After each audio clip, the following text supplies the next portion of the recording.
Welcome to the Manifest with Ease podcast. I'm Vanessa Jaden, certified mindset and manifestation coach, and I'm here to help you manifest your dream life effortlessly. This podcast is all about making manifestation simple and fun. Each week, I'll share powerful tips and aligned strategies to help you attract abundance, success, and joy into your life. Get ready to unlock your magic and step into the life you've always dreamed of. No hustle required. Let's dive into today's episode of Manifest with Ease.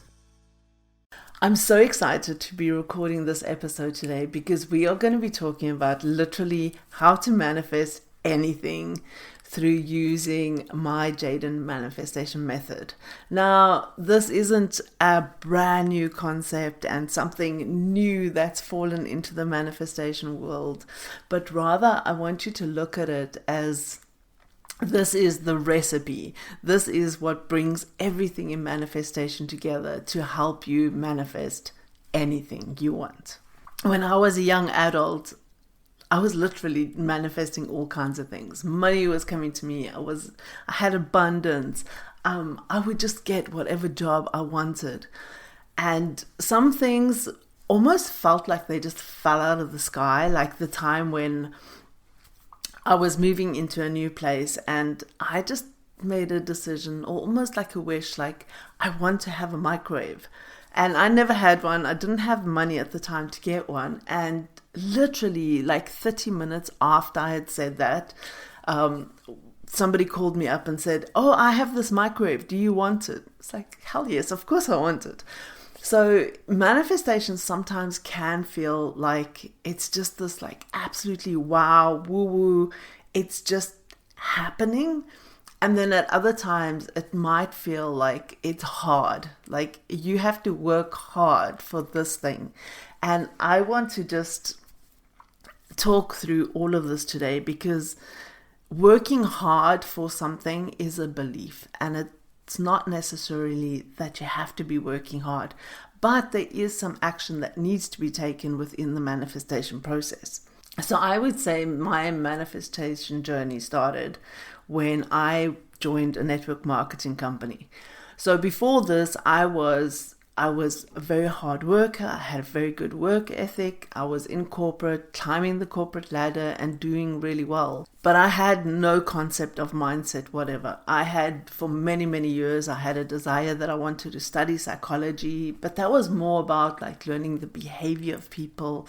I loved understanding what made people tick, but I had no concept that we can literally rewire our mind. We can change our thinking. It's not a case of you can't teach an old dog new tricks. Just the way that you are is the way that you are, and that's just the way that you're going to be. And through network marketing and like I always say, network marketing is actually just a personal development platform, more so than all of these products that you're selling or promoting or getting people on your team. And then with this led me down a path of learning about wealth consciousness, about how our thoughts around money and our beliefs around money literally is the doorway to, are we going to be receiving abundance or are we not going to receive any abundance? And within network marketing, it was very much about setting your goals. What is your dreams? Writing down your 100 dreams. And in that time, I really struggled to write down these dreams because I had this belief that a dream is like the song of the sea. It's beautiful, but it's useless. So I had a lot of mindset stuff that I had to deal with. And then later in my life, I went and I did actual certification in NLP and EFT, hypnosis, neural energetic wiring, and all these other bits and pieces. But then what I realized is that I have all these bits and pieces of things. I have all these bits and pieces of manifestation tools, because then I started learning about vision boards and about the 369 method and how to create a scripting journal, and all of these tools work, but they can work better. They can have a flow to them. It's like in NLP, one of the biggest concepts that you learn is that the difference that makes the difference. So in doing this change work, in helping people either overcome things or limiting beliefs, we need to find what is the difference that's going to make the difference. Not just about, like therapy is really good. I love therapy. I've been through therapy, but I think sometimes you can get so stuck in talking about the same thing over and over again, especially if you don't have a good therapist that's moving you through things and moving you past the circumstance. So in NLP, it's about finding that thing. What is the thing that's going to actually make the difference in the end? So when I was in network marketing, there was one evening that I had to do a presentation, and there was probably about 20 people there. And I was doing a business presentation to invite them into the team, show them the business structure and how it worked and everything. And I was ready to go. I had my laptop, I had my presentation, everything. And then we were busy preparing and trying to get the laptop set up to the projector, and it just didn't want to work. My laptop didn't want to come on. Don't know what was happening, but it was just not happening. So in any case, I was like, okay, well, let's do this. We're just doing it. Is there a whiteboard here and a marker? And luckily at the place where I was, there was a whiteboard and a marker. So I did that whole presentation on a whiteboard with a marker. And this was the first time I was giving this business presentation. So I wasn't all that familiar with the presentation, but I had just this absolute certainty and this belief that I could do it. And when I stood there and I gave the presentation, the person that I had embodied was just, I am the person who gives this presentation over and over again. And afterwards, the feedback that I got, and we had a whole bunch of people join our team that night, so that was really incredible. But the feedback that I got from my other team members who were watching this, they were just wowed, because like, oh my gosh, wow, how did you get that right? I would have been flustering. I wouldn't have been able to do it, but you just stood there like you've done it 1,000 times. And that's one of the key principles in the JADEN Manifestation Method, that we don't manifest what we want, we manifest who we are. So when I stood up there, I wasn't so much standing up there in the wanting, I really want this to work well, I want to bring new people to the team.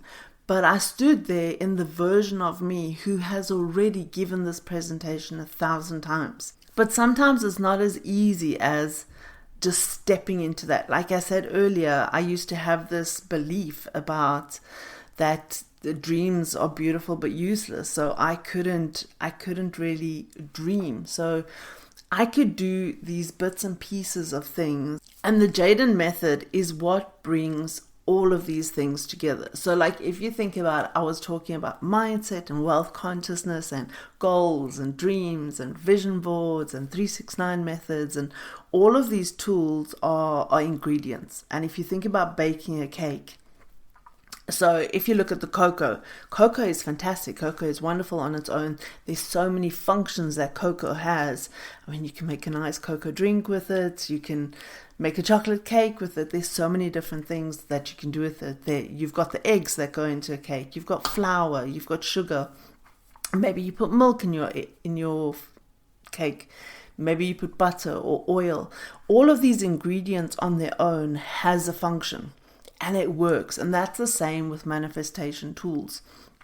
They all do work. However, they don't all work for everybody. Some tools you might find that you really align with and you really enjoy those tools, but then others might be like, nah, this is not working for me. So the JADEN method is like taking that chocolate cake that you want to bake. It is the recipe. It is telling you, it is showing you, it's guiding you on how all these ingredients function together. So the first step, and sometimes I like to look at this as phases, because we go through them as we up level, and this isn't a one and done. Once you've done it, you never have to come back here again. But rather, every time we up level, every time we want to manifest something new, we come back to this space. And the first one is the J. Journey into desire. Now, I call this a journey because sometimes what we think we want is based on other people's perceptions, or it might be based on a societal thought or a belief or something that you've picked up over the years, and you think that that is what you should be wanting. Going through this journey into desire, we look at deep down, what is it what we truly want? What is that thing that you know that you want deep down, but you've been too embarrassed to say it out loud? And this was the biggest part of where I got stuck with creating those 100 dreams, because I knew there's like the car and the house and the holidays and the this and the that, but sometimes we desire things that are not tangible, like the lifestyle, the way that I live right now. When I wake up, being full-time in my business, what I do when I wake up, I have created that in my life. I have manifested that in my life. So when we look at the journey into desire, it is the tangible things that you want, but as well as the intangible things. How do you want to feel? What do you want your ideal day to look at? And this is the first step, because if you have no vision, you go nowhere. It's like, think about, you've plugged into the GPS in the car or on Google Maps, and you want to go there. Now, if you type in there on Google Maps isn't going to be able to get you there, because it doesn't know where there is. So we have to be very clear on where it is that we want to go. And when we have this clarity, then literally the next step automatically kicks in. And that's the A, align with your truth. We have these subconscious rules underneath the one. And these rules might say that, no, you can't be rich because rich people are greedy. You might feel like you're not good enough. You don't deserve that thing. You have to work really hard before you can manifest your desires. When we understand that your beliefs run the show, whatever it is that you are believing at a subconscious or conscious level will be the determining factor of what it is that you're going to manifest. And then there is the anchor to it all. It's almost like, if you want to look at this as the foundation, and that's the D, deepening into embodiment. Because like I said, you don't manifest what you want, you manifest who you are. So you can be, okay, I want to manifest X. I've worked through the subconscious, any beliefs that were not aligned with what I want, and I've looked at what are the beliefs that I need to have to align with what I want.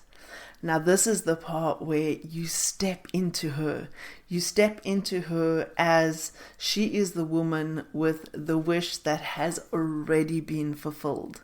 Then the next one is E, engage with inspired action. Now this is very important, because a lot of times I have heard that some people have thought or believed in manifestation that you don't actually have to take any action at all. You can just focus on your beliefs, what you're thinking, focus on what it is that you want to manifest, believe that it's going to happen, embody the version of you, and then that's it. That it stops there. But like I said earlier, for some things, 100% that does happen, but it's not the norm. It's like, if I stood in front of that whiteboard and let's say I was like, yes, I know exactly what I want. My thoughts, my beliefs, everything is absolutely aligned with that desire, right? I have stepped into the version of that woman, but then I don't do anything on the whiteboard. Well, nothing was going to happen that evening. I took inspired action, and that there's a difference between taking action and inspired action, because a lot of times, and I've noticed this in my own business for a long time, I was following all the strategy of how to do things, and you got to do this and you have to have this set up and this and this and this. So you can get so caught up in the hustle, even in network marketing, it was like, okay, we've got to build the team. We've got to get new team members. We've got to do more presentation. And it's like, go, go, go, go, go. But when you engage with inspired action, what that means is that you might just feel this nudge to do something that it might not even make sense for you sometimes. And it's just like, okay, I feel like I really need to do this. So I'm just going to follow this, and that's what I'm going to do. And then when you look back, you realize, oh, wow, that put me on a different path, or that led me to exactly what it is that I have been desiring. So when we are looking at taking this inspired action, it's not so much as you just waiting and you're never doing anything until the inspiration hits, or you have the motivation to do something, because it's not like that either, because we have to start somewhere.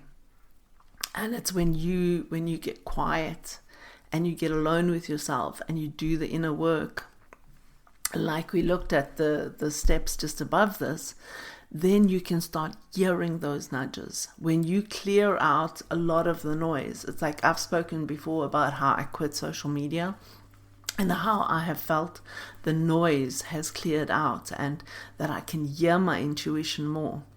And then we come to the final step, and this can sometimes be the hardest step of all for some people, and that is called now trust and surrender. This is when we step into that space of receiving. So you could have all 4 of these steps perfectly sorted and in alignment.